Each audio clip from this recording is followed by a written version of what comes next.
ಆತುರಾತುರವಾಗಿ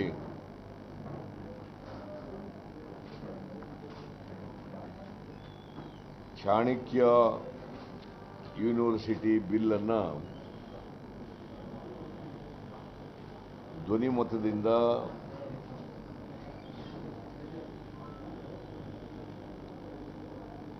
ಚರ್ಚೆಗೆ ಅವಕಾಶನೂ ಕೂಡ ಕೊಡದೇನೆ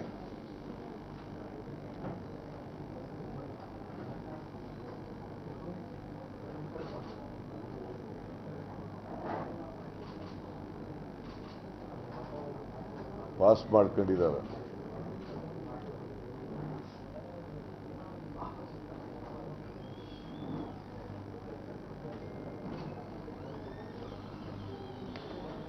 ಈ Chanakya university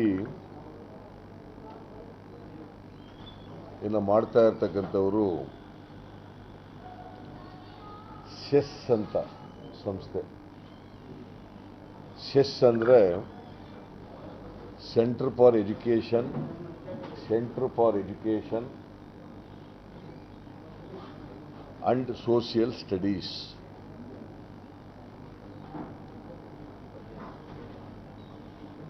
centre for education and social studies, cess ಅಂತಕ್ಕಂಥ ಸಂಸ್ಥೆ.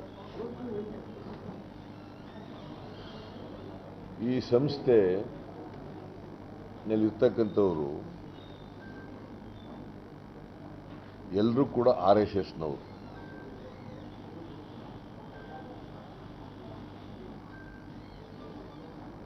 ಬೇಕಾದ್ರೆ ಅವರ ಹೆಸರುಗಳು ಕೂಡ ಇದ್ದಾವೆ, ನೀವು ಗೊತ್ತಿರಬಹುದು. MK Shridhar, KV Raju, Gurumurthy, Kiran, Raghunath, Suparna, Diwakar, Maruti, Santosh, HS Ashok, R Rajaram, TK Lakshminarayana Shetty, Murali Narasimha, Rajendra Joshi, Shashi Nair, AR Sainath, HM Shivakumar, Gourish Joshi. ಇವರು ಯಾರು ಕೂಡ ಎಜುಕೇಷನ್ ಈ ಸೆಸ್ ಸಂಸ್ಥೆಯಲ್ಲ ಯಾವುದೇ ಎಜುಕೇಷನ್ ಇನ್ಸ್ಟಿಟ್ಯೂಷನ್ಗಳನ್ನ ನಡೆಸ್ತಾ ಇಲ್ಲ.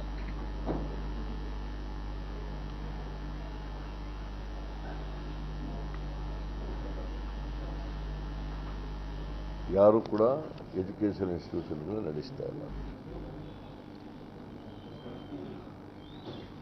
ಇವ್ರಿಗೆ ಯಾವುದೇ ಇನ್ಫ್ರಾಸ್ಟ್ರಕ್ಚರ್ ಇಲ್ಲ.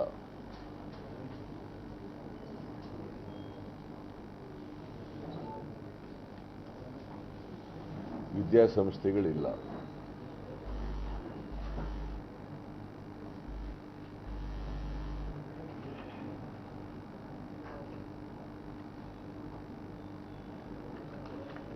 ಈ ಸಂಸ್ಥೆಗೆ,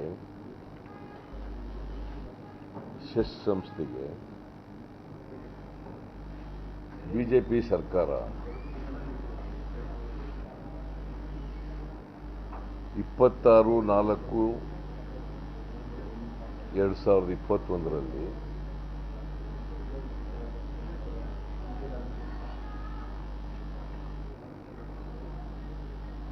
ಕ್ಯಾಬಿನೆಟ್ ಮೀಟಿಂಗ್ ಮಾಡಿ ಕ್ಯಾಬಿನೆಟ್ ನಿರ್ಣಯದ ಮೂಲಕ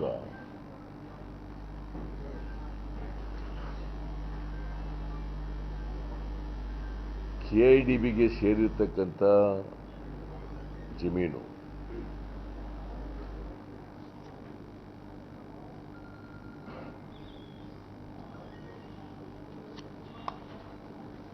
ಏರೋಸ್ಪೇಸ್ಗೆ ಮತ್ತು ಡಿಫೆನ್ಸ್ ಇಂಡಸ್ಟ್ರಿ ಮಾಡಲಿಕ್ಕೆ ಅಕ್ವೈರ್ ಮಾಡ್ಕೊಂಡಿದ್ದಂಥ ಜಮೀನು ಇದು. ದೇವನಹಳ್ಳಿ ಹತ್ರ ಇಂಟರ್ನ್ಯಾಷನಲ್ ಏರ್ಪೋರ್ಟ್ ಇದೆಯಲ್ಲ, ಅದ್ರ ಹಿಂಭಾಗದಲ್ಲಿ ಇರ್ತಕ್ಕಂಥ ಜಮೀನು. ವೆರಿ ಕಾಸ್ಟ್ಲಿ ಜಮೀನು. ಹರಳೂರು ಅಂತಕ್ಕಂಥ ಗ್ರಾಮದ ಹತ್ರ ಇದೆ. ಹರಳೂರು ಸುಮಾರು 116 ಎಕರೆ 16 ಗುಂಟೆ ಜಮೀನನ್ನು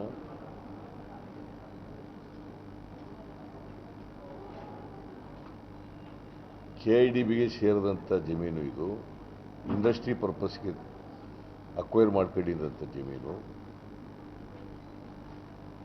ಡಿಫೆನ್ಸ್ ಇಂಡಸ್ಟ್ರಿ ಮಾಡಲಿಕ್ಕೆ ಅಕ್ವೈರ್ ಮಾಡ್ಕೊಂಡಿದ್ದಂಥ ಜಮೀನು.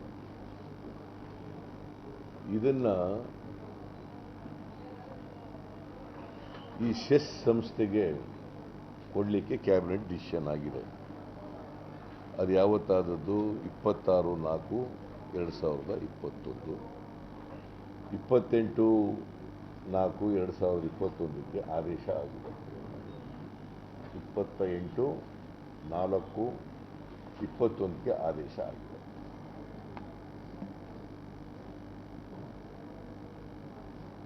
ಆಗಿದೆ. ಈ ಜಮೀನನ್ನು KIDB ಅವರು ಅಕ್ವೈರ್ ಮಾಡ್ಕೊಂಡಿರೋದು, ಮತ್ತೆ ಪರಿಹಾರ ಕೊಟ್ಟಿರೋದು, ಕಾಂಪನ್ಸೇಷನ್ ಕೊಟ್ಟಿರೋದು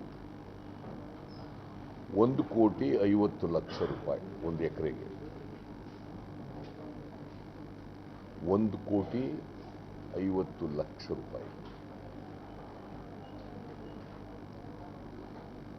ಇವರು ವಿದ್ಯಾಸಂಸ್ಥೆಗಳೇ ಇಲ್ಲೇ ಇರ್ತಕ್ಕಂಥ ಒಂದು ಸೆಸ್ ಅಂತಕ್ಕಂಥ ಸಂಸ್ಥೆಗೆ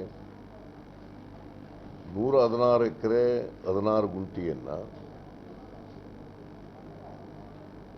50 ಕೋಟಿ ರೂಪಾಯಿಗೆ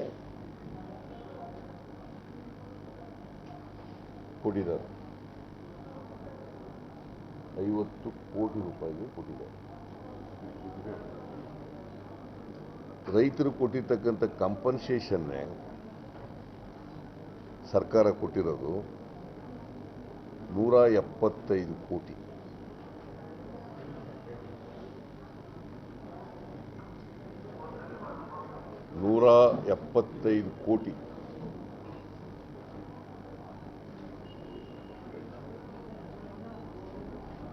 ಸಾಮಾನ್ಯವಾಗಿ ಡೆವಲಪ್ ಮಾಡಿದ ಮೇಲೆ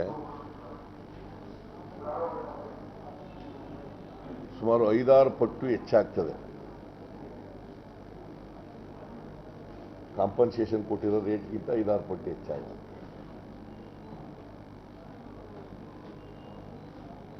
ಇದು ನನ್ನ ಪ್ರಕಾರ 300-400 ಕೋಟಿ ರೂಪಾಯಿ, 300-400 ಕೋಟಿ ರೂಪಾಯಿ ಬೆಲೆ ಬಾಳ್ತಕ್ಕಂಥ ಜಮೀನು.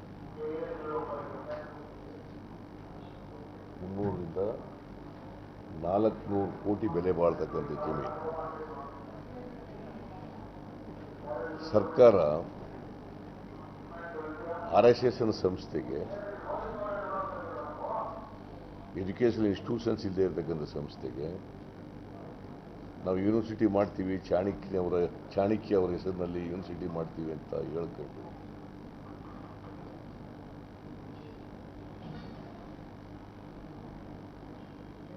RSSನವರಿಗೆ ಬಳುವಳಿಯಾಗಿ ಇದನ್ನು ಕೊಟ್ಟಿದ್ದಾರೆ.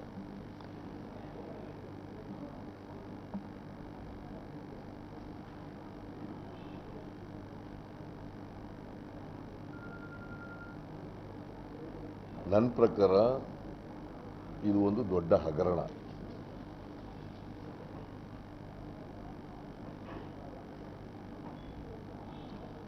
ಅವರು ಎಜುಕೇಷನಲ್ ಇನ್ಸ್ಟಿಟ್ಯೂಷನ್ಸ್ ಇದ್ದು ಯೂನಿವರ್ಸಿಟಿ ಮಾಡ್ತೀವಿ ಅಂತಂದರೆ ನಿಯಮಾವಳಿಗಳ ಪ್ರಕಾರ ಮಾಡಲಿಕ್ಕೆ ನಮ್ಮದೇನು ತಕರಾರಿಲ್ಲ. ಜಲಿಸೆ ಅದ್ಯಾವುದಾದ್ರು ಆಕ್ಟು ಪ್ರೈವೇಟ್ ಯೂನಿವರ್ಸಿಟಿ, ಇದು ಪ್ರೈವೇಟ್ ಯೂನಿವರ್ಸಿಟಿ ಮಾಡಲಿಕ್ಕೆ ಹೊರಟಿದೆ, ಗೌರ್ಮೆಂಟ್ ಯೂನಿವರ್ಸಿಟಿ ಅಲ್ಲ. ಚಾಣಕ್ಯ ಯೂನಿವರ್ಸಿಟಿ ಅಂತ ಮಾಡಿರ್ತಾ ಇರೋದು ಪ್ರೈವೇಟ್ ಯೂನಿವರ್ಸಿಟಿ. ಈ ಪ್ರೈವೇಟ್ ಯೂನಿವರ್ಸಿಟೀಸ್ ಮಾಡೋಕ್ಕೆ ನಿಬಂಧನೆಗಳಿದ್ದಾವೆ, ಏನೇನು ಮಾಡಬೇಕು ಅಂತ. ಆ ನಿಬಂಧನೆಗಳನ್ನೆಲ್ಲ ಗಾಳಿಗೆ ತೂರಿ ಅವರು ಜಾಗ ಅಕ್ವೈರ್ ಮಾಡಿಕೊಟ್ಟಿದ್ರೆ ಅಥವಾ ಮಾರ್ಕೆಟ್ ವ್ಯಾಲ್ಯೂ ಕೊಟ್ಟಿದ್ರೆ ನನ್ನದೇನು ತಕರಾರು ಇರ್ತಿರಲಿಲ್ಲ. ಒಂದು ನಿಬಂಧನೆಗಳ ಅನುಸಾರವಾಗಿ ಕೊಡಬೇಕು, ನಿಬಂಧನೆಗಳ ಅನುಸಾರವಾಗಿ ಯೂನಿವರ್ಸಿಟಿ ಮಾಡಬೇಕು. ಮೂರನೇದು, ಜಮೀನು ಕೊಡುವಾಗ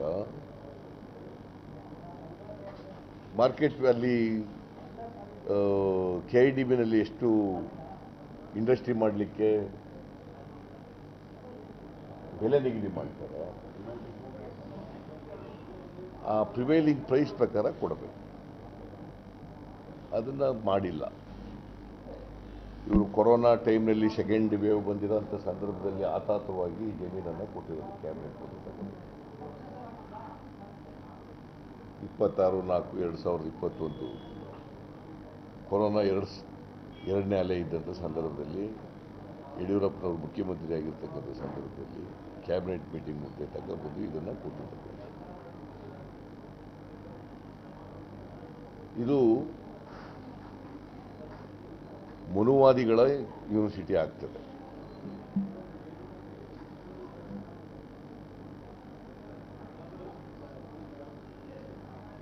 ಮನುವಾದಿಗಳ ಯೂನಿವರ್ಸಿಟಿ. ನಾನು ಚಾಣಕ್ಯ ಅವ್ರ ಬಗ್ಗೆ ಮಾತಾಡಕ್ಕೆ ಹೋಗಲ್ಲ. ಚಾಣಕ್ಯ ಅವರು ಹೆಂಗೆ, ಅವ್ರ ಇತಿಹಾಸ ಏನು ಅನ್ನೋದೆಲ್ಲ ನಿಮಗೆ ಗೊತ್ತಿದೆ ಅಂತ ಅಂದ್ಕೊಂಡಿದ್ದೀನಿ. ಅವರು ಮನುವಾದಿ ಫ್ಯಾಮಿಲಿಗೆ ಸೇರಿದವರು.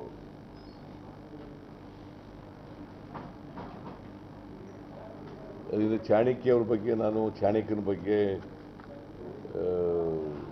ಹೆಚ್ಚು ಚರ್ಚೆ ಮಾಡೋಕ್ಕೆ ಹೋಗಲ್ಲ. ಆದರೆ ಇವರು ಮನುವಾದಿಗಳು ಎಲ್ಲ RSSನವರು ಇದ್ದಾರಲ್ಲ, ಯಾರೆಲ್ಲ ಮನುವಾದಿಗಳು. ಎಂಥ ಇನ್ಸ್ಟಿಟ್ಯೂಷನ್ ತೆಗಿಬೋದು ಇವರು?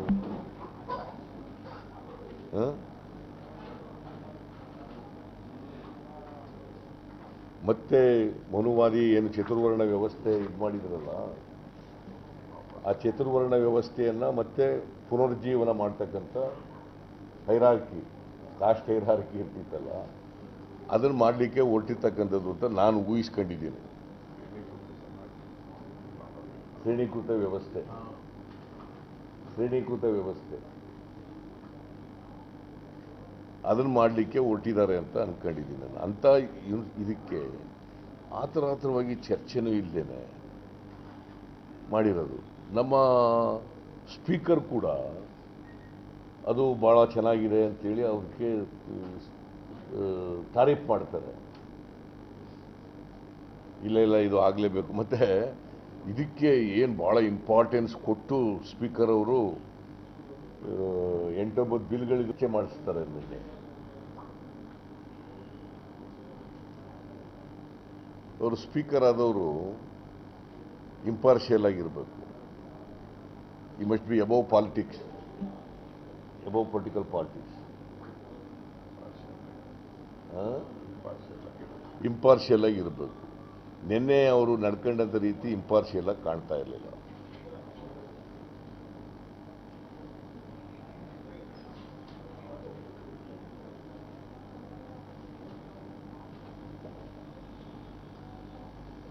ಮತ್ತೆ ಸರ್ಕಾರಕ್ಕೆ ನಷ್ಟ ಆಗ್ತಾ ಇದೆ. ಸರ್ಕಾರಕ್ಕೆ ನಷ್ಟ ಅಂದರೆ ಜನರಿಗೆ ನಷ್ಟ. ಈಗ ರೈತರ ಜಮೀನುಗಳನ್ನ ಕಿತ್ಕೊಂಡು ನಾವು ಯಾವುದೋ ಮನುವಾದಿಗಳು ಮಾಡ್ತೀವಿ ಒಂದು ಇನ್ಸ್ಟಿಟ್ಯೂಷನ್ ಅನ್ನೋದಕ್ಕೆ ರೈತರಿಂದ ಜಮೀನು ಕಿತ್ಕೊಂಡು ಅವ್ರಿಗೆ ಕೊಡೋದಿದೆಯಲ್ಲ, ಆಮೇಲೆ ಕಡಿಮೆ ರೇಟಿಗೆ ಕೊಡೋದಿದೆಯಲ್ಲ, ನನ್ನ ಪ್ರಕಾರ ಇದು ಇಟ್ಸ್ ಎ ಲೂಟ್.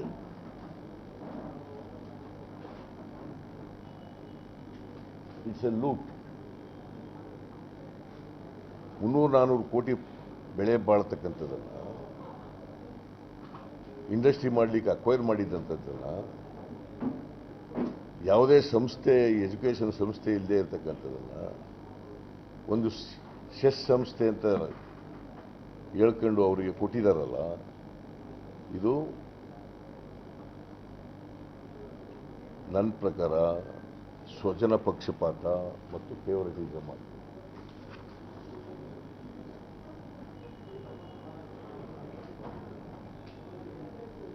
ಫೇವರಿಟಿಸಮ್ ಅನ್ನೋ ಪದ ಇದೆಯಲ್ಲ, ಅದಕ್ಕೆ ಅದರ ಅಡಿನಲ್ಲಿ ಬರೋದಿದೆ.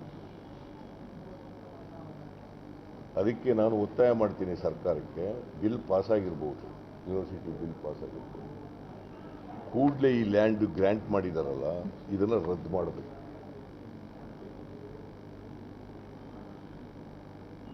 ಮತ್ತು ಅದಕ್ಕೆ ಈ ಚಾಣಕ್ಯ ಯೂನಿವರ್ಸಿಟಿ ಆಗಲಿಕ್ಕೆ ಯಾವುದೇ ಅರ್ಹತೆ ಇಲ್ಲದೆ ಇರೋದ್ರಿಂದ ಅವ್ರಿಗೆ ಖಾಸಗಿ ಯೂನಿವರ್ಸಿಟಿ ಮಾಡಲಿಕ್ಕೆ ಅವಕಾಶ ಮಾಡಿಕೊಡ್ಬೋದು. ಜನರ ಹಣನ ಇವತ್ತು ಅಭಿವೃದ್ಧಿ ಕೆಲಸಗಳಿಗೆ ದುಡ್ಡಿಲ್ಲ ಅಂತೀವಿ ನಾವು. Committed expenditure 102% ಆಗಿಬಿಟ್ಟದೆ. ಸರ್ಕಾರದ ಆಸ್ತಿನ ಇವತ್ತು ಮನುವಾದಿಗಳಿಗೆ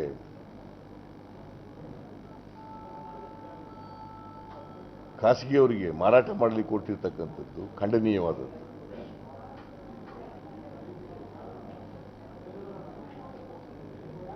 ಇನ್ನು ಕಾಂಗ್ರೆಸ್ ಪಕ್ಷ ಬಿಜೆಪಿ ಸರ್ಕಾರ ತೆಗೆದುಕೊಂಡಿರ್ತಕ್ಕಂಥ ನಿರ್ಣಯವನ್ನು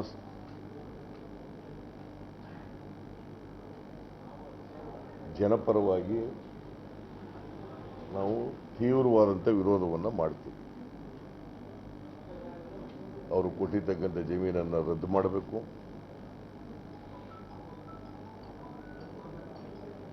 ಮತ್ತು ಅದನ್ನು ಪ್ರೈವೇಟ್ ಯೂನಿವರ್ಸಿಟಿ ಮಾಡಲಿಕ್ಕೆ ಅವಕಾಶ ಮಾಡಿಕೊಡ್ಕೂಡ್ದು. ಬಿಕಾಸ್ ಅವ್ರಿಗೆ ಯಾವುದೇ ಅರ್ಹತೆಗಳಿಲ್ಲ.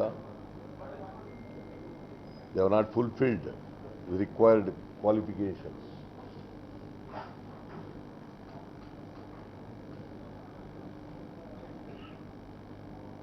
ನಮಗೂ ಚರ್ಚೆ ಮಾಡೋಕ್ಕೆ ಅವಕಾಶ ಕೊಡಲಿಲ್ಲ ಸ್ಪೀಕರ್ ಅವರು.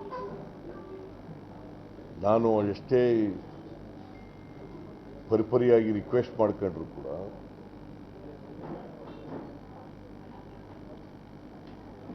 ಚರ್ಚೆ ಮಾಡೋಕ್ಕೆ ಅವಕಾಶ. ಮತ್ತೆ ಆ ಥರ ಏನಿತ್ತು, ವೇರ್ ವಾಸ್ ದಿ ಎಮರ್ಜೆನ್ಸಿ?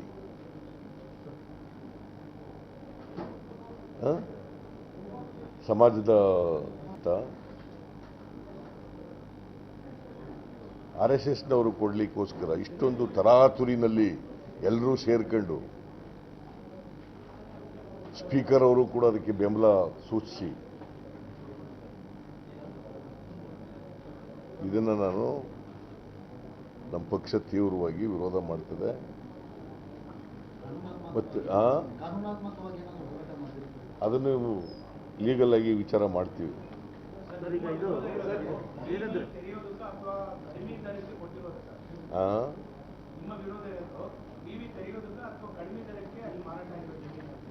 ಎರಡೂ ಒಂದು, ಅವರಿಗೆ 1.5 ಕೋಟಿಗೆ ಇದನ್ನ ಕಾಂಪನ್ಸೇಷನ್ ಕೊಟ್ಟು ತಗೊಂಡಿದ್ದಂಥ ಜಮೀನನ್ನು 116 ಎಕರೆ 16 ಗುಂಟೆಯನ್ನು 50 ಕೋಟಿಗೆ ಕೊಟ್ಟಿರ್ತಕ್ಕಂಥದ್ದು. ಅದು 300-400 ಕೋಟಿ ಬೆಲೆ ಬಾಳ್ತಕ್ಕಂಥ ಪ್ರಾಪರ್ಟಿ. ಅದರಿಂದ ಸರ್ಕಾರಕ್ಕೆ ನಷ್ಟ ಆಗಿದೆ. ಅದನ್ನು ವಿರೋಧ ಮಾಡ್ತೀವಿ. ಮತ್ತು ಈ ಚಾಣಕ್ಯ ಯೂನಿವರ್ಸಿಟಿ ಇದೆಯಲ್ಲ, ಇದು ಮನುವಾದಿಗಳು ಕಟ್ಟಿಕೊಂಡಿರ್ತಕ್ಕಂಥ ಒಂದು ಸಂಸ್ಥೆ. ಇವರಿಗೆ ಯಾವುದೇ ಕ್ವಾಲಿಫಿಕೇಷನ್ಸ್ ಇಲ್ಲ. ಅದರಿಂದ ಇವರಿಗೆ ಪ್ರೈವೇಟ್ ಯೂನಿವರ್ಸಿಟಿ ಮಾಡಲಿರ್ತಕ್ಕಂಥ ಅರ್ಹತೆಗಳಿಲ್ಲ. ಅದನ್ನು ಕೂಡ ವಿರೋಧ. ಸರ್, ಇದು ಹೌದು, ದಟ್ ಲೀಡ್ಸ್ ಟು ಅದು. ಇನ್ನೇನು ಮಾಡ್ತಾ ಇದ್ದಾರೆ ಚಾಣಕ್ಯ ದೇಶದಲ್ಲಿ? ಇದಕ್ಕೆ ಈ ಥರ ನಿಮ್ಮ ವಿರೋಧ ಇದ್ರೆ ಮೊನ್ನೆ ಇವರು ದೇವಸ್ಥಾನಗಳ ಸಂರಕ್ಷಣೆ ಬಿಲ್ ತಗೊಂಡು ದೇವಸ್ಥಾನಗಳನ್ನ ನಾವು ಕಟ್ಟಬೇಡಿ ಅಂತ ಎಲ್ಲಿ ಹೇಳಿದ್ದೀವಿ? ಅನಧಿಕೃತವಾಗಿ ನಾವೇನು ಹೇಳಿದ್ದೀವಿ ಅಂದರೆ ದೇವಸ್ಥಾನಗಳು ಕಟ್ಬಿಟ್ಟಿದ್ದಾರೆ. ದೇವಸ್ಥಾನಗಳನ್ನು ಕಟ್ಬಿಟ್ಟಿದ್ದಾರೆ. ಕಟ್ಬಿಟ್ಟಿರೋರನ್ನ ಸಂರಕ್ಷಣೆ ಮಾಡಿ ಸುಪ್ರೀಂ ಕೋರ್ಟ್ ಆದೇಶ 2009-10ರಲ್ಲಿ ಸುಪ್ರೀಂ ಕೋರ್ಟ್ನವ್ರು ಆದೇಶ ಮಾಡಿದ್ದಾರೆ. ಸಾರ್ವಜನಿಕ ಸ್ಥಳಗಳಲ್ಲಿ, ರಸ್ತೆ ಮುಂತಾದ ಜಾಗಗಳಲ್ಲಿ ಸಾರ್ವಜನಿಕರಿಗೆ ಅಡ್ಡಿ ಆಗ್ತಕ್ಕಂಥ ಕಡೆ ದೇವಸ್ಥಾನಗಳು ಕಟ್ಟಿದ್ರೆ ಅವನ್ನ ಧ್ವಂಸ ಮಾಡಬೇಕು ಅಂತ ಹೇಳಿದರೆ ಈಗಾಗಲೇ ಕೆಲವೆಲ್ಲ ಧ್ವಂಸ ಮಾಡಿದ್ದಾರೆ. ಬಟ್ ನಾವೇನು ಹೇಳ್ತೀವಿ ಅಂತಂದರೆ, ಅದು ಚರ್ಚ್ ಆಗಲಿ, ಮಸೀದಿ ಆಗಲಿ, ದೇವಸ್ಥಾನ ಆಗಲಿ, ಬೌದ್ಧ ವಿಹಾರ ಆಗಲಿ ಅಥವಾ ಸಿಖ್ ಇದಾಗಲಿ ಈಗಾಗಲೇ ಕಟ್ಬಿಟ್ಟಿರೋದ್ರಿಂದ ಅವನ್ನ ಅವ್ರಿಗೆ ತೊಂದರೆ ಆಗದ ರೀತಿಯಲ್ಲಿ ಮಾಡಿ ಅಂತ ಹೇಳಿದ್ದೀವಿ. ನಾನು ಕೂಡ ದೇವಸ್ಥಾನ ಒಡೆದಾಕೋದು ಸರಿ ಇಲ್ಲ, ನನಗೂಡದು ಅಂತ ಹೇಳಿದ್ದೀನಿ. ನಾವು ದೇವಸ್ಥಾನಗಳಿಗೆ ವಿರುದ್ಧ ಇಲ್ಲ. ಕಾಂಗ್ರೆಸ್ ಪಾರ್ಟಿ ದೇವಸ್ಥಾನಗಳಿಗೆ ವಿರುದ್ಧ ಇಲ್ಲ. ನಾವು ಚರ್ಚ್ಗಳಿಗೆ ವಿರುದ್ಧ ಇಲ್ಲ, ಮಸೀದಿಗಳಿಗೆ ವಿರುದ್ಧ ಇಲ್ಲ. ಬಟ್ ಸೌಹಾರ್ದತೆ ಇರಬೇಕು ಅಂತ ಹೇಳೋರು ಅಷ್ಟೇ. ಎಲ್ಲ ಧರ್ಮಗಳ ಸೌಹಾರ್ದತೆ ಇರಬೇಕು ಅಂತಕ್ಕಂಥದ್ದು, ಧರ್ಮ ಸಹಿಷ್ಣುತೆ ಇರಬೇಕು ಅಂತ ಹೇಳೋರು ನಾವು ಅಷ್ಟೇ ಹೊರತು ನಾವು ದೇವಸ್ಥಾನಗಳಿಗೆ ವಿರುದ್ಧ ಆಗಲಿ ಅಥವಾ ಇನ್ಯಾವುದೇ ಚರ್ಚ್ಗಳಿಗಾಗಲಿ, ಮಸೀದಿಗಳಿಗಾಗಲಿ, ಸಿಖ್ ಎಂಥದ್ದು ಗುರುದ್ವಾರಗಳಿಗಾಗಲಿ ವಿರೋಧ ಇಲ್ಲ. ನಿಮ್ಮ ಅವಧಿಯಲ್ಲೂ ಕೂಡ ಸುಮಾರು 30 ಪ್ರಕರಣ ಈ ರೀತಿ ಭೂ ಪರಬಾರೆ ಆಗಿದೆ ಅಂತಕ್ಕಂಥ ಒಂದು ಆರೋಪ ಕೂಡ ಬಿಜೆಪಿ. ಈ ಥರ ನಾವು ಅಕ್ವೈರ್ ಮಾಡ್ಕೊಂಡಿರೋ ಜಮೀನನ್ನು ಕಾಂಪನ್ಸೇಷನ್ ಕೊಟ್ಟಿರೋದಕ್ಕಿಂತಲೂ ಕಡಿಮೆ ಕೊಟ್ಟಿರ್ತಕ್ಕಂಥದ್ದು ನಿದರ್ಶನ ಇದೆ. ಥ್ರೋವೇ ಪ್ರೈಸ್ ಅಲ್ಲ ಇದು. 300-400 ಕೋಟಿ ಬೆಲೆ ಬಾಳ್ತಕ್ಕಂಥ ಜಮೀನನ್ನು ಯಾರಿಗೆ ಕೊಟ್ಟಿರೋದು? ಈಗ SR ಪಾಟೀಲ್ರು ಅವರು ಎಜುಕೇಷನ್ ಇನ್ಸ್ಟಿಟ್ಯೂಟ್ ನಡೆಸ್ತಾರೆ, ಅವ್ರಿಗೂ ಕೊಡ್ತಾರೆ. ಈಗ 50 ಕೋಟಿ ರೂಪಾಯಿಗೆ 116 ಎಕರೆ ಕೊಟ್ಬಿಡ್ತಾರೆ. ಇವರು ಒಂದು ಅಪ್ಲಿಕೇಶನ್ ಹಾಕ್ತಾರೆ, ಕೊಡ್ತಾರಾ? But who is responsible, do you think? Is it one person, the whole government together is responsible? The government is responsible for this So then how do you because stop it? decision has been taken in the cabinet. It's a collective responsibility. So, no, how do you stop it? You don't have... No, ಅದಕ್ಕೆ will examine, legal ಆಗಿ ಕೂಡ examine ಮಾಡ್ತೀವಿ, ಹೋರಾಟನೂ ಕೂಡ ಮಾಡ್ತೀವಿ. ಕಾಂಗ್ರೆಸ್ನಿಂದ ಹೋರಾಟನೂ ಕೂಡ ಮಾಡ್ತೀವಿ, legal ಹೋರಾಟನೂ ಕೂಡ ಮಾಡ್ತೀವಿ, ಬೋತ್ ಲೀಗಲ್ ಅಂಡ್ ಪೊಲಿಟಿಕಲ್. ಇವ್ರು ಮಾತಾಡಿದ್ಮೇಲೆ ಮಾತಾಡ್ತೀನಿ. ಆಮೇಲೆ DK Shivkumar ಮಾತಾಡ್ತೀನಿ. DK Shivkumar will speak. Afterwards, I will speak in English.